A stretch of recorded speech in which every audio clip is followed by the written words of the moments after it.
Hello and welcome to episode 177 of the Clean Energy Show from the Telluride Film Festival in Telluride, Colorado. I'm Brian Stockton. And I'm James Whittingham. Happy September. This week, London succeeded in expanding its ultra-low emission zone in spite of legal challenges and protests. It was originally started by former Mayor Boris Johnson, believe it or not. I say give him the Nobel Prize, Brian. Or at least a certificate of participation. Automaker Kia is recycling 55 tons of waste plastic harvested from the ocean. The plastic comes from an entity known as the Great Pacific Garbage Patch. This is a fantastic initiative from Kia, but here's a thought. Maybe we shouldn't have put all that garbage in the ocean in the first place. Rain swamps this year's Burning Man Festival on the Black Rock Desert in Nevada. Mud-caked hipsters in the orgy tent say they couldn't tell who or what they were having sex with, but promised to leave no trace behind.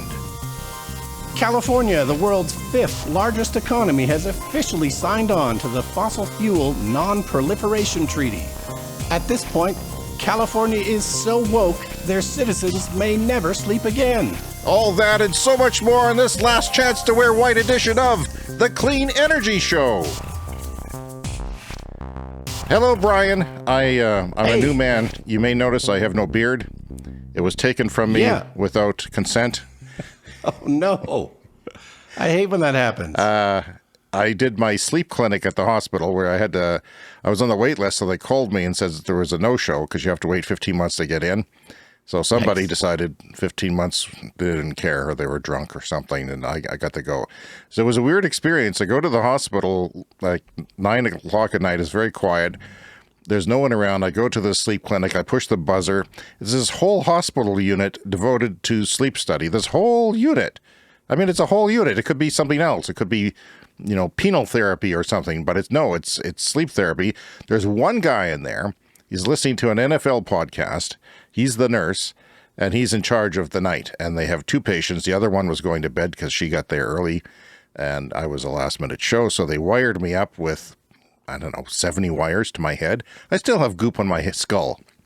I can't get it off. They shaved me and wired me, and then they said, we want to shave your face because the mask, the CPAP mask that we're going to test on you tonight, we want to know if it... And I thought, okay, fine, do it, because I don't want to, it's a once in a lifetime chance to get into this clinic.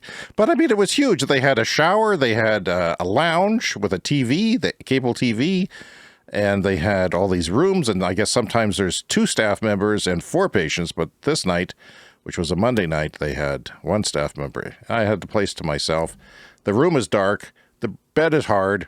There's cameras in there. I found out by listening to them move. So it's kind of like a sci-fi movie. I don't know. It was very cinematic. How can they accurately measure your sleep if the bed is hard and uncomfortable? Good question, but I do know it was bigger. Everything was bigger. They accommodated very large people. So everything was, the chairs were double wide or 1.5 wide. And this sounds similar to the scene in the movie we made where you needed to get shaved by a nurse in the film. Right, except that was one region for my vasectomy. But this, they had to, I did a stress test at the hospital where they did an EKG on me. So they're shaving different parts of my body for that. Then they shaved and or waxed when I took off the tape. Even my legs had sensors. The nurse had to come in and say that I didn't have a sensor popped off my leg. So that was unpleasant. And I didn't sleep very well. And I had a dream, the vivid dream at the end of the night where I left the hospital, and then I woke up and realized it wasn't true. I never have dreams like that. But they know exactly what you're doing. They adjust things, and they know when you snore. They know what sleep position you're on, and it was unpleasant. But that's why I'm pale and shaven against my will. And I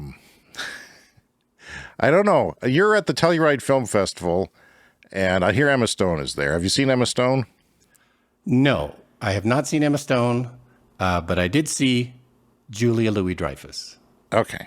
Well, I've got a message for Emma Stone, and it has to do with my love for her. And if you could express how I feel, I think you know.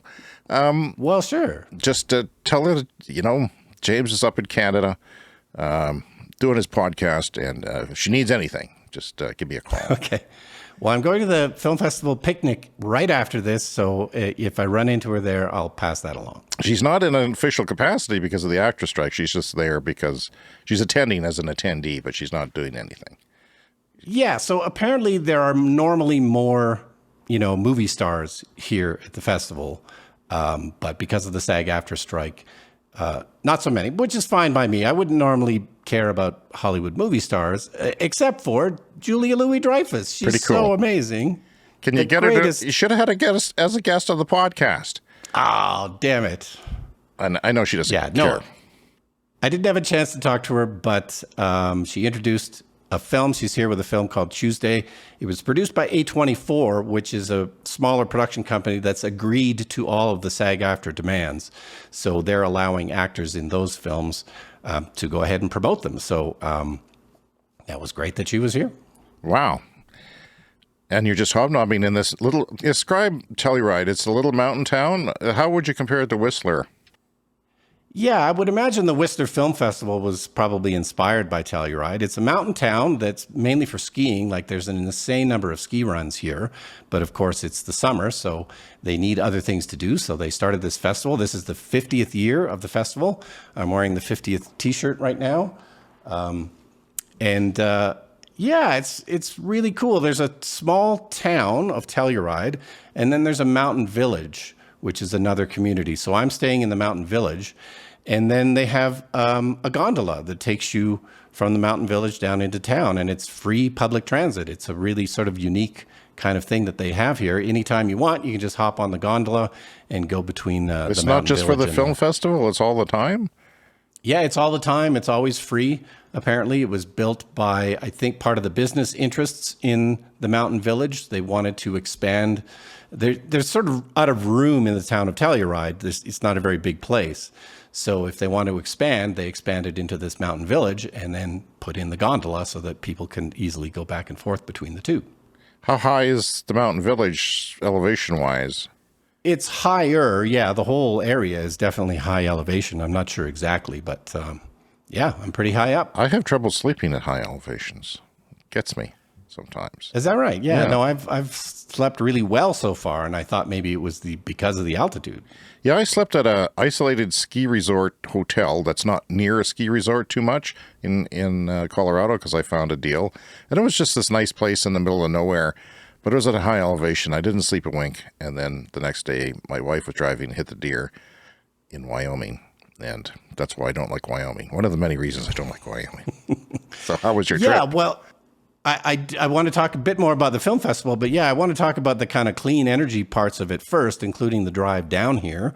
So we drove in our new Tesla Model S, which is an amazing highway car. It's got insane range. Like there was one stretch where there was like 4 hours of driving between our charging stops, and I was a little bit nervous about that. No problem at all. Like, the rated range with the wheels I have is 600 kilometers. But, kilometers, and you get less than that when you're driving on the highway, but it seems like 550 kilometers easily. The range is just insane. It's the ultimate highway car. Okay, so that would be around 350 miles of range, roughly. That's pretty good. Yeah, no, I think of it in terms of hours, right? Like you could drive for 5.5 hours without charging. And who can do that, Brian? Who can do that? Certainly not you. Well, it's certainly not me. But driving through Wyoming, there was a 2-hour stretch there where we saw nothing, no civilization, basically. And there's not much there to begin with. There was a town halfway that we could have driven off the highway to go to. We decided not to, and it ended up to be, 2 hours without a town, without a gas station.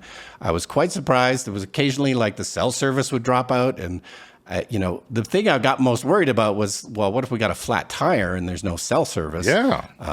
That was the only thing I was concerned about. But, no concerns about the car or the range or anything. But I did stop at the hardware store here in Telluride and bought one of those flat tire inflator kits that, right. That fill in leaks. So we have a backup plan on the way back. But just a really amazing scenic drive. It is unfortunately too long. I mean, I'm not sure if I'm going to want to do this drive again. It's about 18 hours of driving in total. It's hell. It's hell, but just incredible scenery. North Dakota, South Dakota, Wyoming, Colorado, like just ridiculous. All these amazing mountain highways in Colorado. There's a Tesla supercharger 2 minutes from our hotel here in the mountain village. So like no concerns about charging. There's all kinds of charging. See, we always go through Denver now. Well, we've done it 3 times, and it's only 12 hours to Denver. And once you get to Denver, it's interesting because it's Denver. Yeah. The Toronto Blue Jays. Jays. It's a bit more than 12. My baseball team was playing down there for the first time in years while you were there. Didn't do so well. The mountain air. You can't throw those split curveballs and expect them to do things with physics if the air is thin and 35 degrees Celsius. It was hot there in Denver. Is it hot where you are? Yeah, it's been kind of hot the whole time, like 25 Celsius and sunny. Well, back home where we live, I can tell you it's smoky as hell, Brian. It's terrible. Yep. It's terrible. Yeah. I mean, my windows are closed in September. No, I've been looking at the air quality index for Regina, and it's a scale from 1 to 10. But apparently it's been 10 plus is what they call it. 10 plus. 10 plus is a void, and it's been criticized because who knows how bad it is. You have to go into the parts per million to see if you're as bad as Dubai or somewhere like that, and you don't want to be. Yeah.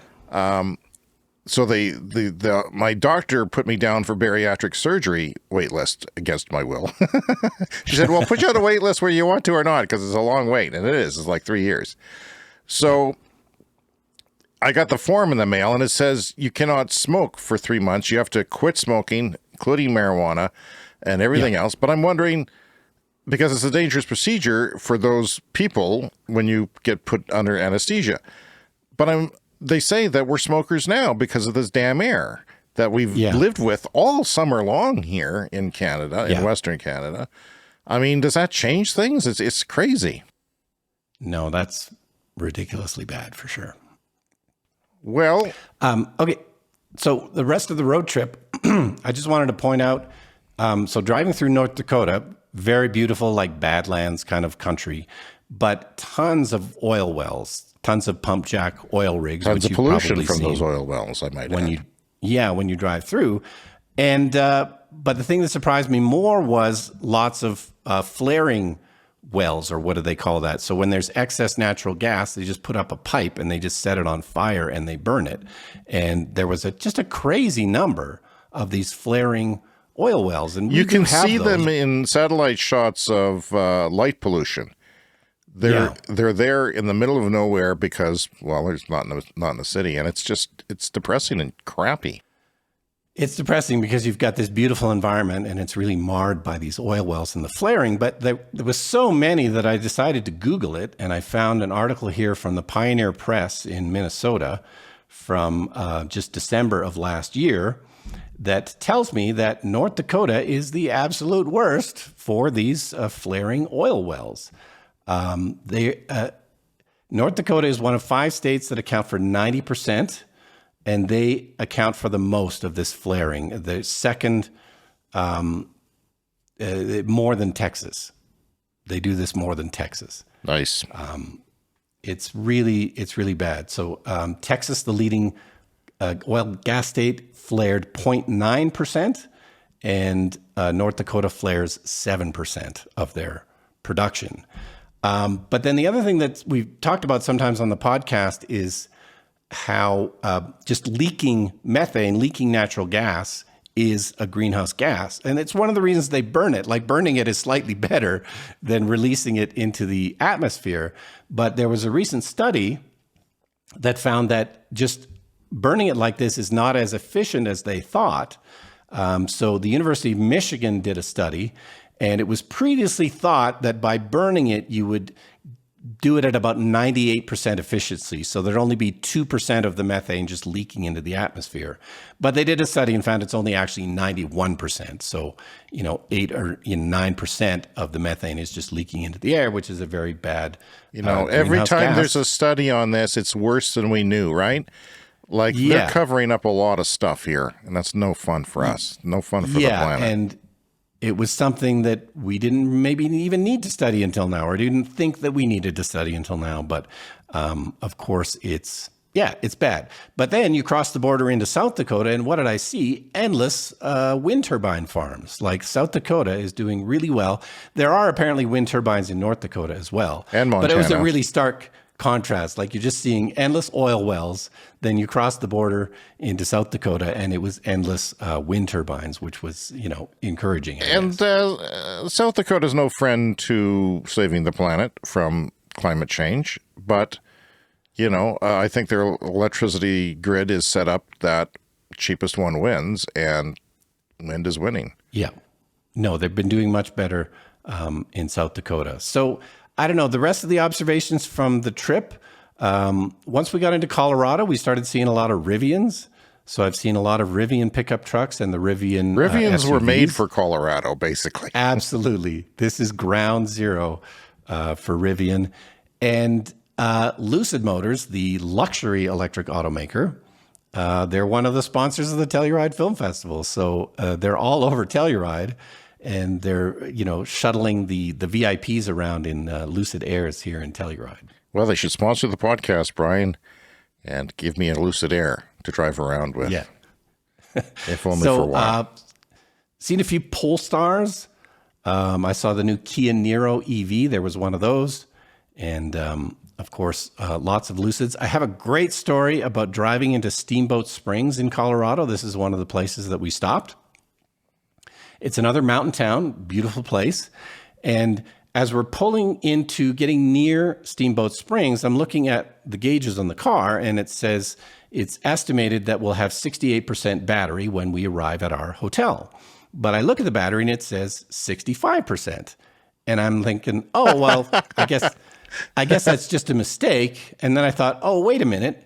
Maybe it's a huge downhill into Steamboat Springs. And sure enough, then we just crested a mountain, and it was like 10 minutes downhill into Steamboat Springs. And the battery on the car went from 65% to 68%. It was super fun to watch that. I had a similar experience on the Coquihalla Highway going, I guess, south. So there was a little climb at the beginning, and then a better route planner was saying, you're basically going to have what you have now.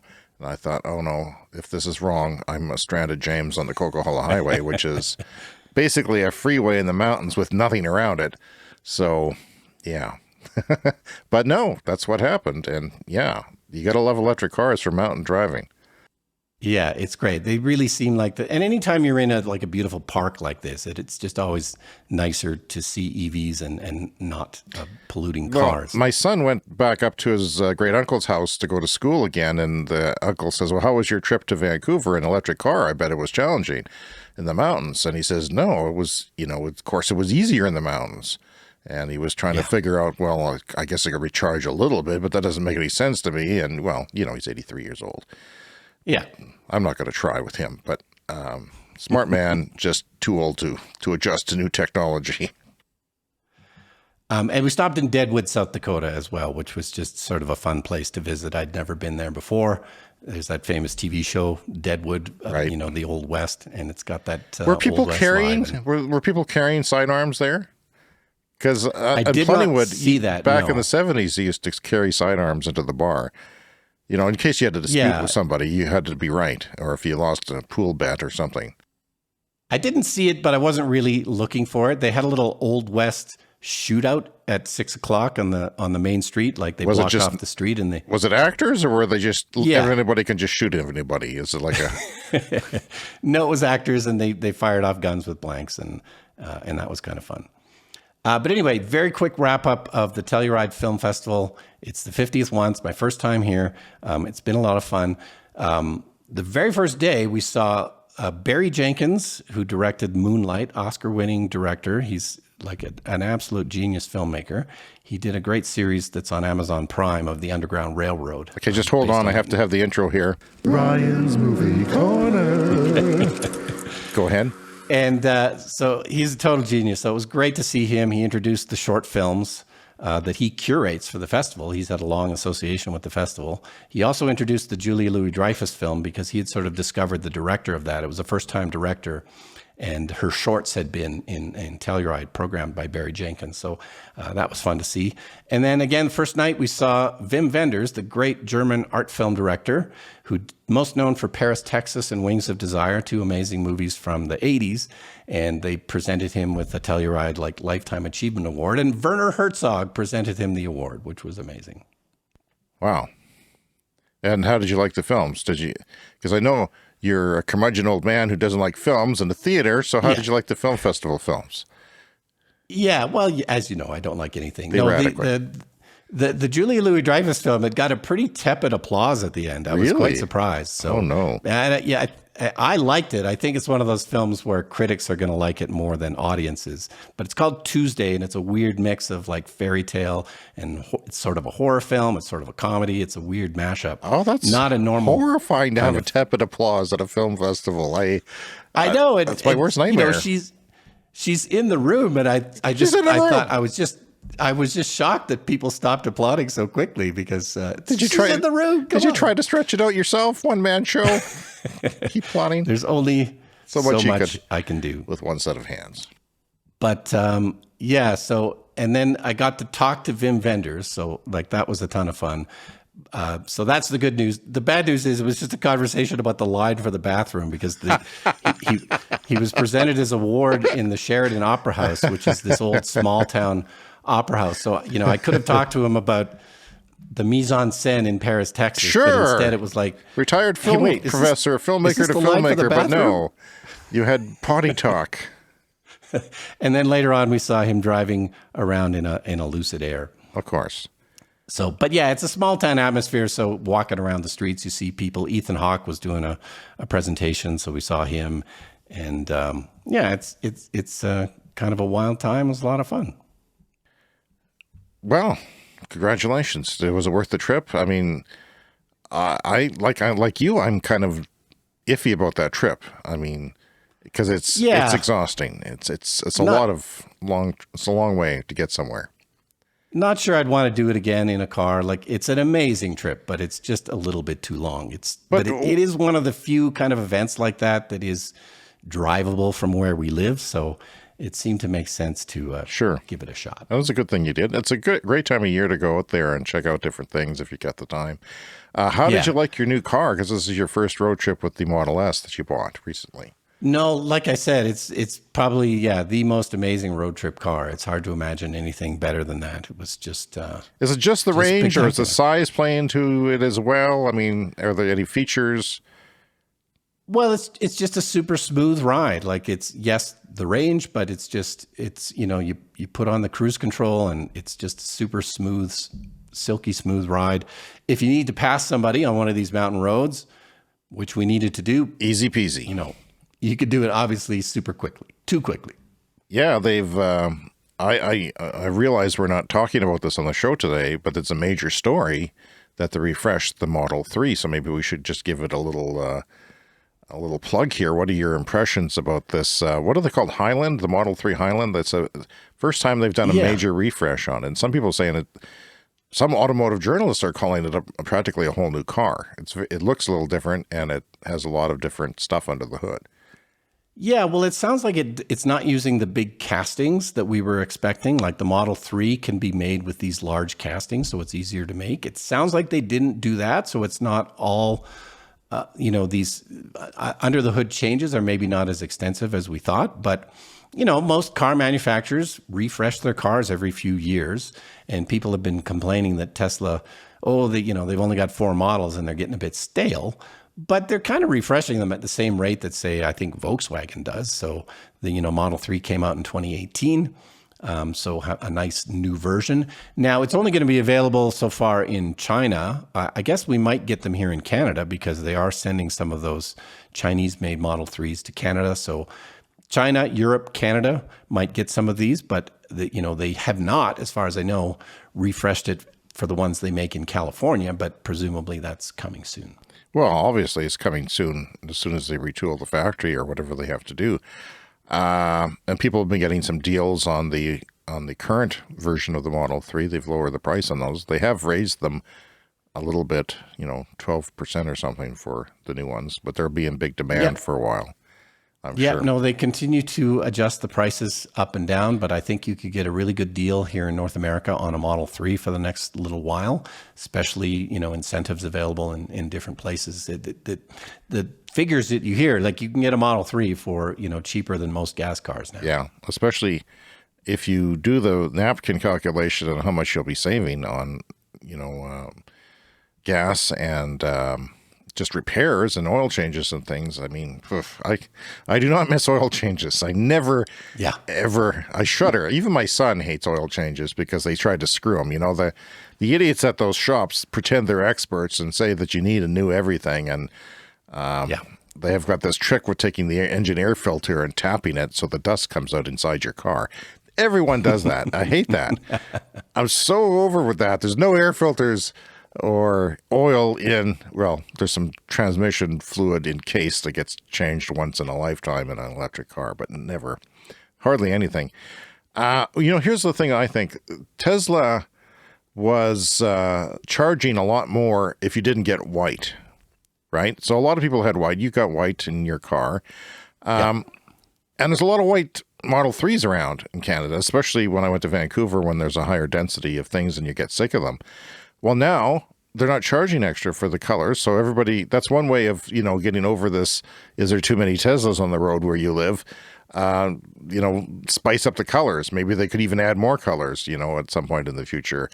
So hopefully, yeah, the badging's a bit different, but the range is longer too, right? I mean, they're talking about, I don't know, 50 kilometers extra range or something like that in the short range, standard range. So that stuff adds up and it's significant, like that range means a lot to people. It means a lot to me. It does make a difference on the highway.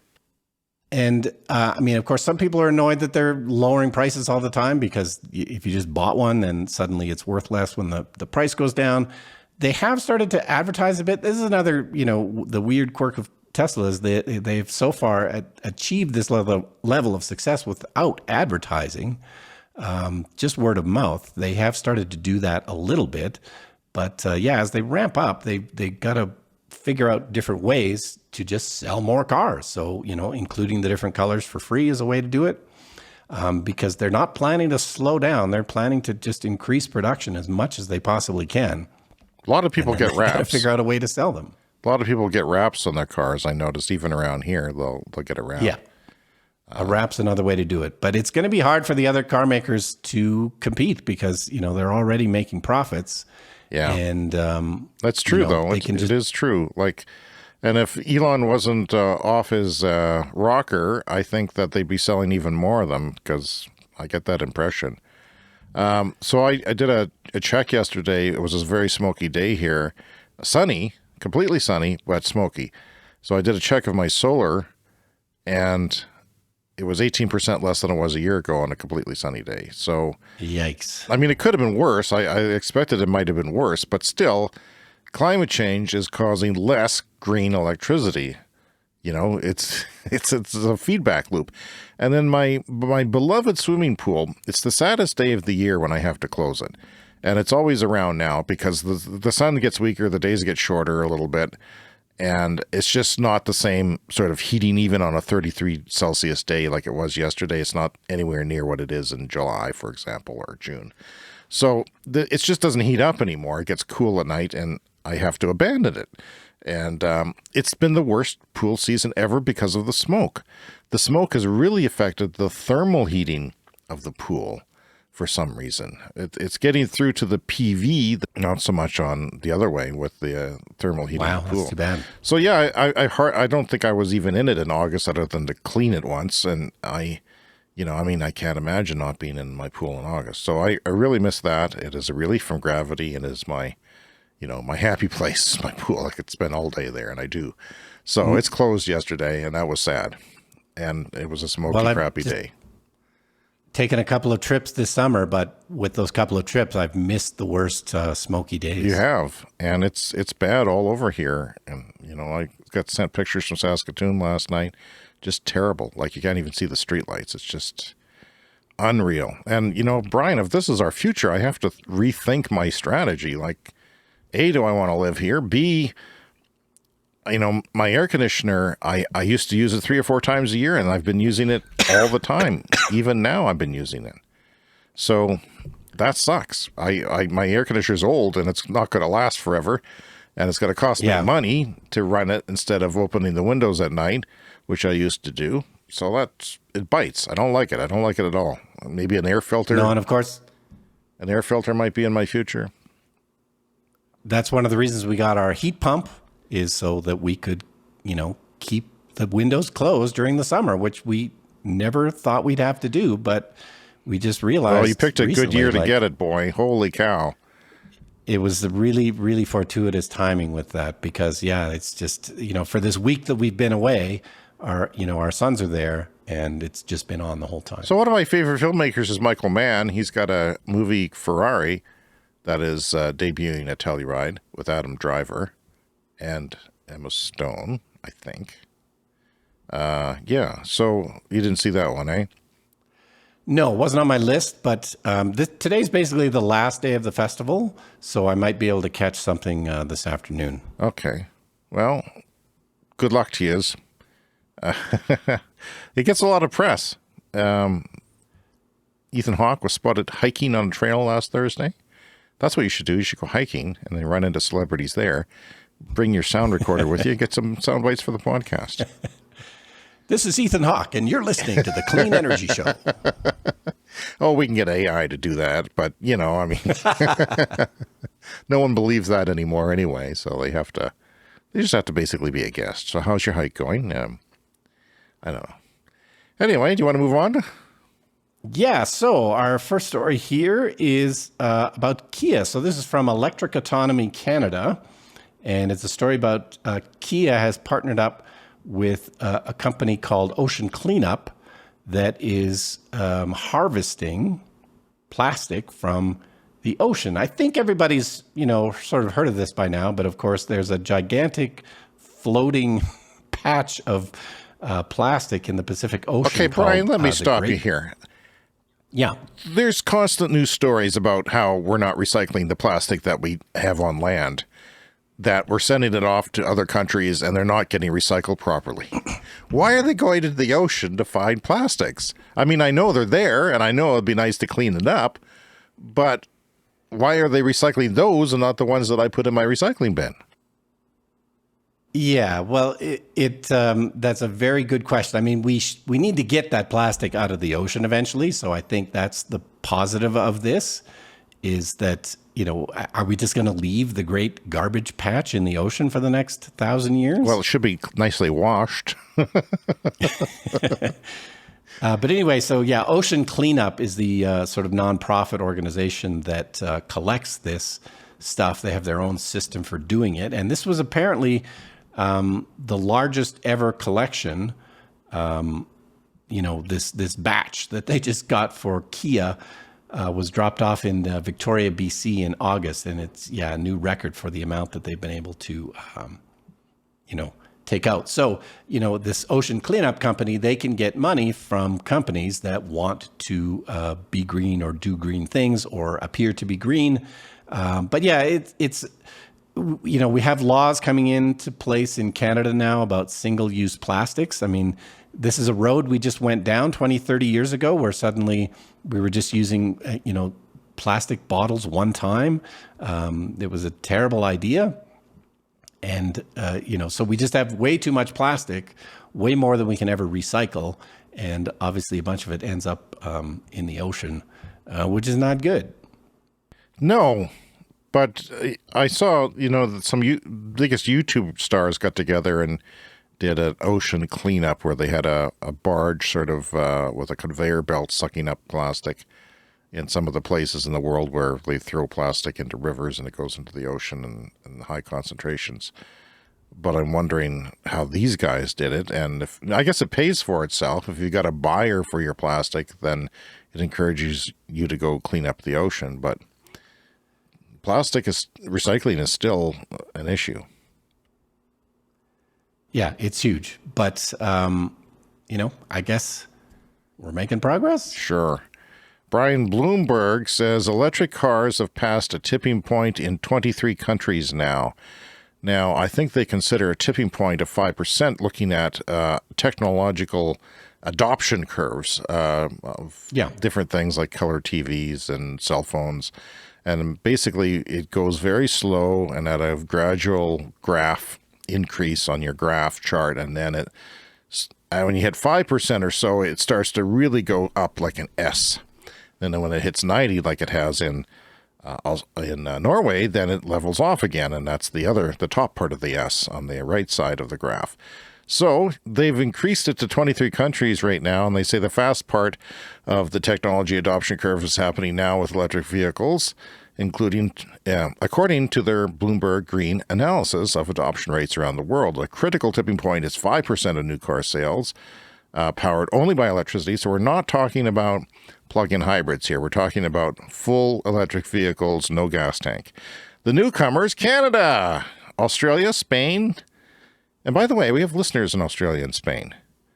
And no one ever writes us from there. Maybe Australia. Please do. Spain. I can think of some other countries. Denmark, Germany, Japan now. We have people in Japan listening, and India. So drop us a line just to say hi. If all you do is say hi. Yeah, and of course, the forest fire smoke from Canada has reached as far as Spain. So if anyone from Spain has been a victim of our forest fire smoke, please let us know. Write us to complain. So yeah, all those countries, U.S. and China, and most of Western Europe are already there, even though, I guess we're surpassing the U.S. in some ways in Canada. The trajectory laid out by these early adopters shows how EVs can surge from 5% to 25% of new car sales in just 4 years. So now once you hit the 5%, you can expect 4 years later to be up around 1 in 4 vehicles sold. So I think Canada, for example, hit that, I think, in January or February 2022. So in 2026, you can expect 1 in 4. And I think they might hit that 1 in 4 threshold in British Columbia, the province on the West Coast this year. It's one of those West Coast things where EV adoption is supported and encouraged and embraced to the point where... Imagine the peer pressure to buy an electric car if you live in Vancouver. It must be huge. Yeah, but you get to the point where your neighbor has one. So if you have doubts or preconceptions or misconceptions, I mean, those get erased when, your neighbor on either side. And by the way, my neighbor next door has EVs on either side of her. Wow. I'm one of them, obviously, because I'm on the one side with 2 EVs, and the person moved in with a Tesla on the other side of her. So she's surrounded by Teslas. And her late husband used to have the Corvette, and I used to smell his fumes while he revved his engine in the driveway. So once the universal challenges of car costs become, no longer a problem, and charger availability and driver skepticism, if these things are solved for the few, the masses soon follow, Bloomberg writes. And I tend to agree with that. And I think a lot of people don't realize that once you reach a certain point, things really slide off the scales here. U.S. EV sales are rising faster, up 42% in the second quarter compared to the same period a year ago, but haven't quite matched the explosive trajectory of other countries that have crossed over. And that could change as Tesla, the world's biggest EV maker, prepares to launch its Cybertruck pickup, perhaps any day now. Or there's an event, right? They've sent out... Yeah, I think there's a date now coming up in the next week or two, so it's finally going to happen. Well, that should be interesting to see how that rolls out. I know the frunk is a bit of a disappointment. It's a bit small compared to some, but it's maybe more practical. We'll have to see. So we got lots more EVs coming out, as you know, as we talk about on the show. Lots of, including models that are icons like the Chevy Blazer and Silverado and Ford Explorer, and of course the F-150, Jeep Wrangler, Ram 1500. Lots of things coming. So that's good news, and we'll keep an eye on it. No, and I wasn't on my list, but there's another $15 billion from the Biden administration in the U.S. for remaking car factories. So it's an even further subsidy for the U.S. automakers to get on board with EVs. perhaps because they've realized, how expensive it is going to be. And it's going to be a tough transition for them as they start to lose money on their gas cars, which no one's going to be buying soon-ish. And how much of that will Toyota get? I mean, they're probably still slowing down and reticent, and they don't have the cars to make. I mean, they're developing the cars. They claim they're developing the cars, but I don't know. I predict that, Toyota's already gotten money from the Japanese government. They are the biggest, they practically run Japan, Toyota. They're the president of all the auto company associations, so they kind of guide the auto industry there. And the auto industry, of course, is a big chunk of the economy there. And if, they're screwed, then Japan is screwed. And our listeners in Japan may not like that. So hello, Japan. Send us an email, cleanenergyshow@gmail.com. Okay, so London is now the world's largest low-emission zone. We talked about this before. London basically had a small part of their downtown blocked off from people who with bad polluting vehicles. You couldn't drive them there unless you paid about $20 or so American to get in, and they'll have cameras that will read your license plate and know what your car is. So if you're driving an older diesel that has a lot of particulate pollution, that's what they want. And they've noticed that the air has gotten cleaner. And then this happens all the time, right? So they said, hey, let's expand it. But it was started by Boris Johnson. I mean, it's hard to like Boris Johnson. Even the hair is enough to disqualify him as a human being. But he started this, and the subsequent mayor has asthma, and he's got, a vested interest in this. So they've expanded the zone vastly last week, and it has inspired mayors from around the world to act. While the final expansion of the ULEZ, the ultra low emissions zone, is a continuation of clean air changes that have been tightening since 2008 under Boris when he was mayor of London, and now his successor Sadiq Khan. The last phase has been the most controversial. People have been fighting back, trying to sue them, but they won a lawsuit in July. I wasn't sure it was going to happen until that lawsuit was settled, and they won. The government won. So $15.72 per day levy for the most non-compliant vehicles now hits those living in outer boroughs of London. So yeah, people tend to be more car dependent in the suburbs, as we would call them in North America, but the outer boroughs there are people with lower incomes, not necessarily low income, but they're not able to just go buy a new electric vehicle easily if they wanted to necessarily. So the pollution charges particularly target older diesel vehicles, which tend to create more harmful concentrations of nitrogen dioxide, or NO2, in the air. More than, say, gas, because of the differences in the way the fuel is combusted. And it says, for Khan, the battle is to tackle these emissions. It has been worth it. As a sufferer of adult onset asthma, he's made London's air quality personal mission. Now, London, Brian, used to have one of the worst air qualities in the world. It's hard to believe when it comes to these particulate emissions. And some political opponents think the mayor has gone too far, and others say he's not going far enough to reduce the smog. But people benefit. I mean, people will not die because of this decision. I mean, that's pretty significant.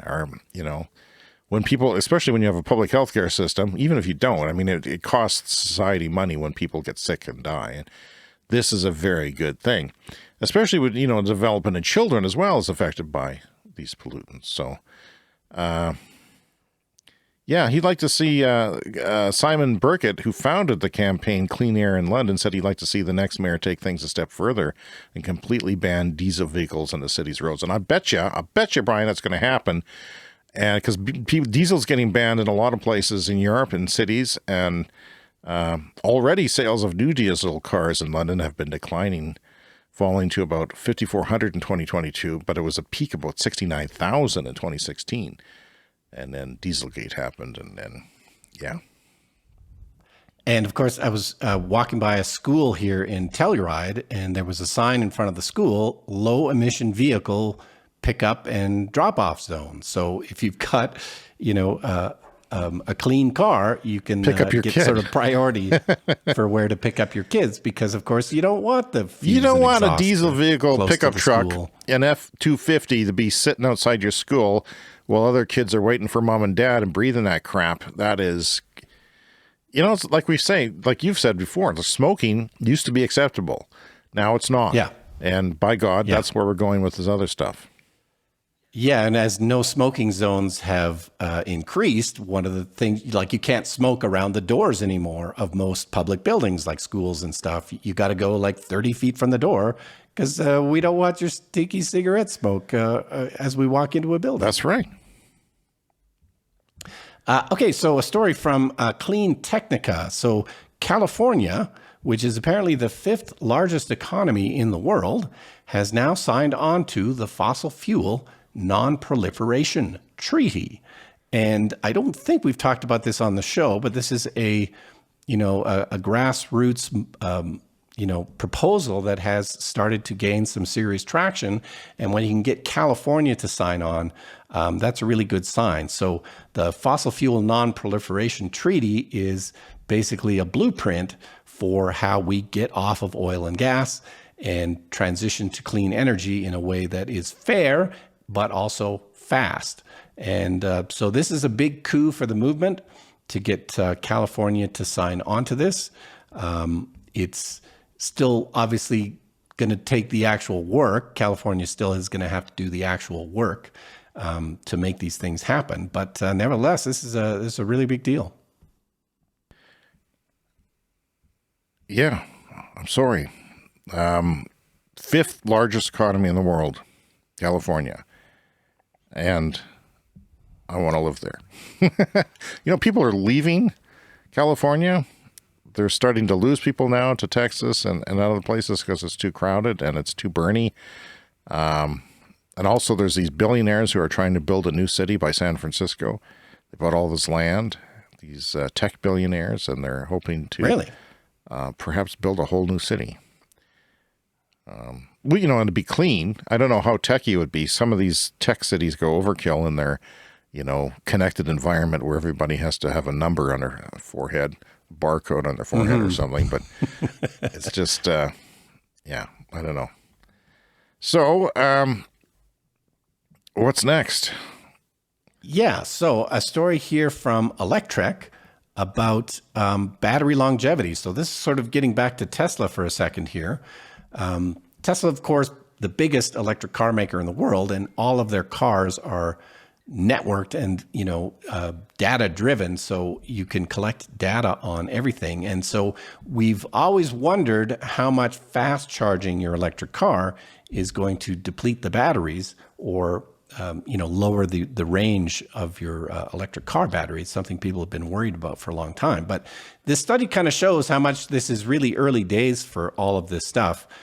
Tesla used to warn about that in their website, and apparently they don't do that anymore. So they've looked at the data as well. But this is the first time it's been sort of quantified. And this is a report from Recurrent. And so they have access to some of the Tesla data through another website that people can sign up for with their Tesla cars. So, they've done a study, and they have found with 6,300 Tesla Model 3s that they have in their study, and then 4,400 Model Ys that they have in their study, that they compared basically those who only did maybe 10% fast charging to those who did 90% fast charging. So there's people that, say, live in an apartment building. They don't have access to a plug at home. So there's people that fast charge their Teslas 90% of the time or even more. And the study proves, as they were able to get the data from these cars, that it really has basically no effect, that you can slow charge or fast charge, and the battery degradation is going to be about the same. I can't, wrap my head around that because I'm an owner of an old Nissan Leaf. Very degraded, very, very degraded. One way they do it is with battery chemistry, and the other way is with battery management. The computer that manages the charging of the battery doesn't charge it too full. They reserve some space on the top and the bottom where you're not really charging. Better cooling system. You're not really charging to 100%.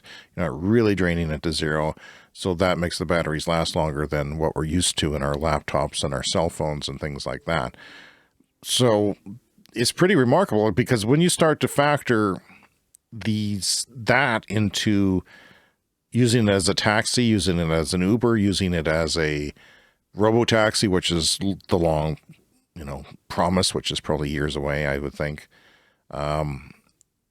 It's the economics changes, and then the EV adoption accelerates even further when the price of one vehicle doesn't include a battery replacement after 5 years of continuous use or something like that, or even 3 years or something like that, that it can last what a normal person would do for 25 years or something, akin to that, where you have a moderate, reduction in range that after 25 years, who cares? You're probably passing that car down to a high school student by then. And, they're not going to need 100% of the range that you have today. They can deal with 70 or whatever it is. So that's really good. And that changes the economics of things, which helps speed up the energy transition. Yeah, and it's fascinating to look at these graphs. So they've just graphed the two of them, like the cars that slow charge all the time versus the cars that fast charge all the time. And the graph, they kind of crisscross each other. So there's times when it seems like fast charging is even better. So at the end of the Model Y graph here, the frequent fast charge cars are actually doing better, slightly better. That'll probably cross again at some point, but nevertheless, very encouraging information. There's this thing with the Nissan Leaf where they say if you don't fast charge, your battery degrades further. And it's basically shakes the the coatings on the the cathodes and anodes and all that stuff. Yeah. A big fast charge is good for it once in a while. And I don't have a fast charge port in my Leaf because there was no fast chargers anywhere near where I lived when I bought the car. So, and I wasn't, it was too short of a range anyway to take it on trips. So it was my city car.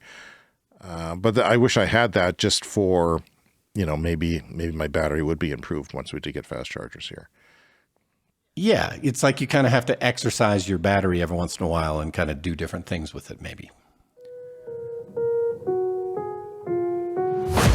It's time for the Lightning Round. The Lightning Round is a fast-paced look at the latest headlines in climate, clean energy, and transportation. Burning Man death under probe, with thousands still stranded. We're recording this a little bit early this week as Brian is going to be traveling. So basically all these hipsters went into Burning Man. These rich people, I don't know. You haven't been to Burning Man, obviously. You're not a Burning Man. You're not a Burning Man type. You're a relax on a couch kind of guy. No, I met a deadhead on the gondola going down to the village. It was a deadhead guy. Close. One person died during this rain event. I guess they're out in the desert, and they had, a year's worth of rain in a day or something like that, 2 to 3 months of rain in a day, and 70,000 people were stranded there. They were advised to conserve food. The problem is, Brian, it's a desert. And if you're stuck in the desert, even if it rains one day from a storm, you can't move. You can't walk. You can't move your vehicles. And it's a lot, some people, even celebrities, Chris Rock, I think, was picked up by people he was hiking with, another celebrity. And, it's just unpleasant. By the way, all the late night TV show talk show hosts, Stephen Colbert, Fallon, all of them, they got together to do a podcast to support their staff. They're selling ads and they call it Strike Force 5. And every time they say Strike Force 5 in the show, there's a thunderclap, just like we used to have for when we mentioned the Lightning Round. So they're copying us. These rich people with their podcasts are copying us from here. It's just sad. And they listen to the show. From Canada's Globe and Mail, the rural municipalities of Alberta says it never asked for a pause on approvals of renewable energy projects in the province.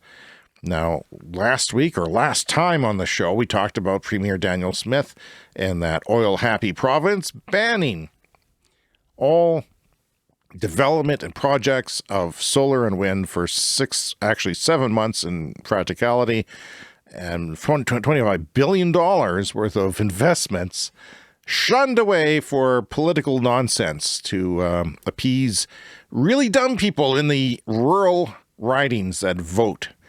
And yeah, but she said, they wanted the rural municipalities of Alberta wanted this, and they said, nope, we didn't ask for this. We didn't even know it was possible. So she's lying. God, I love politicians who lie.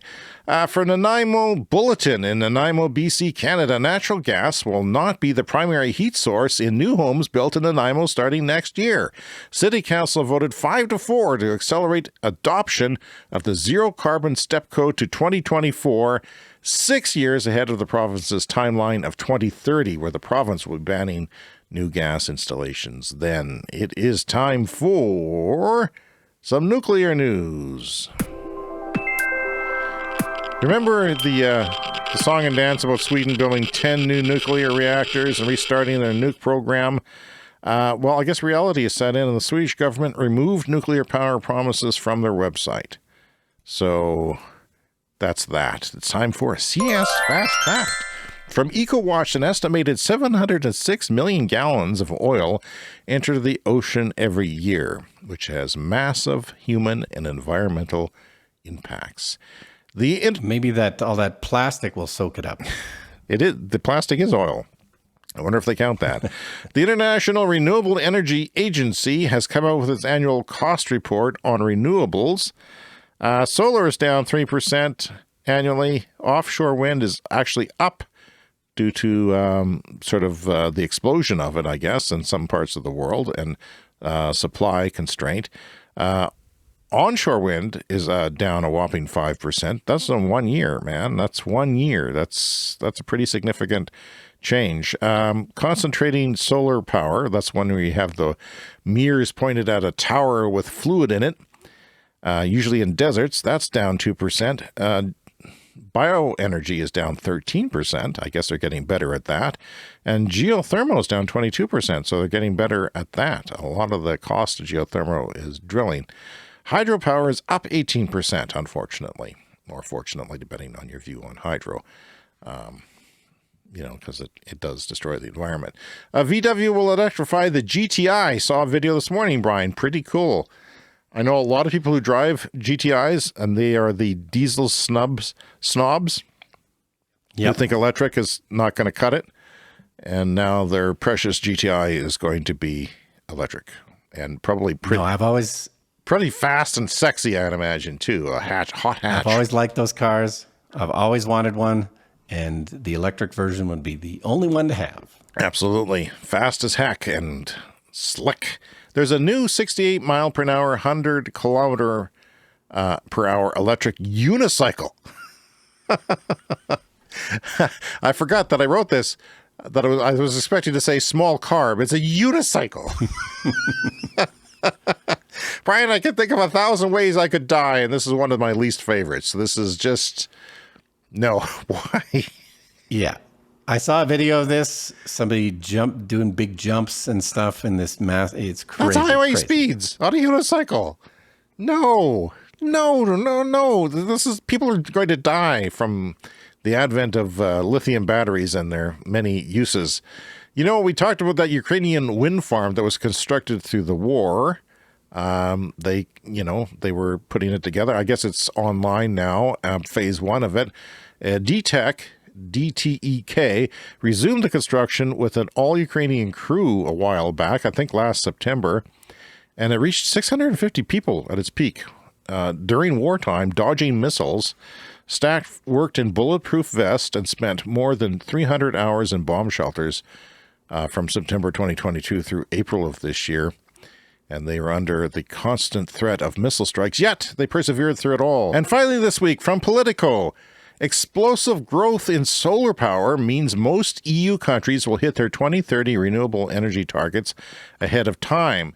The European bloc has had 40% increase in 2022 over 2021, and that's expected to rise even more this year. Some 23 countries are slated to reach their solar installation targets by 2027.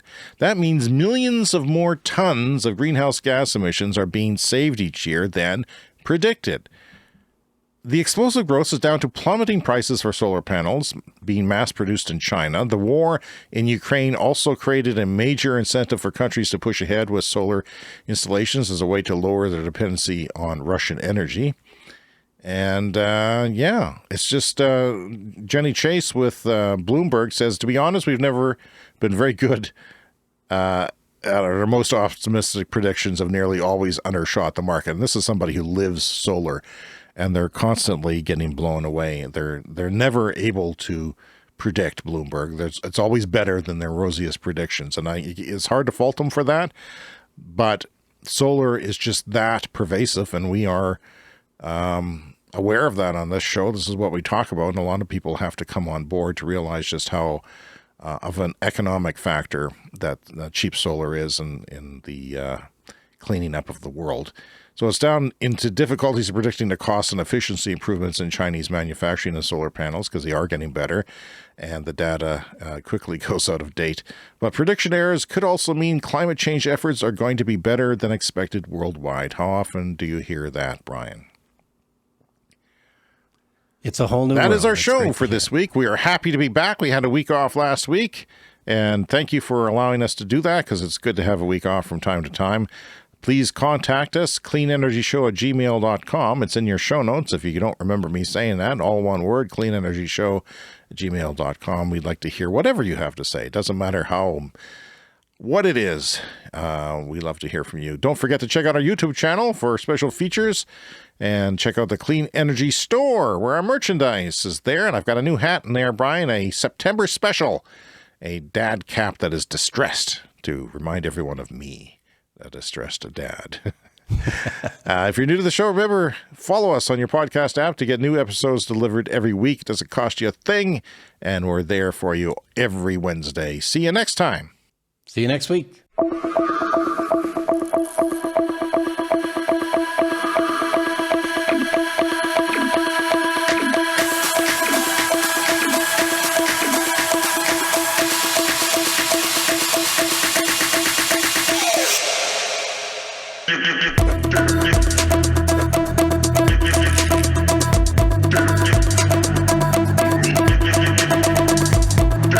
The Clean Energy Show.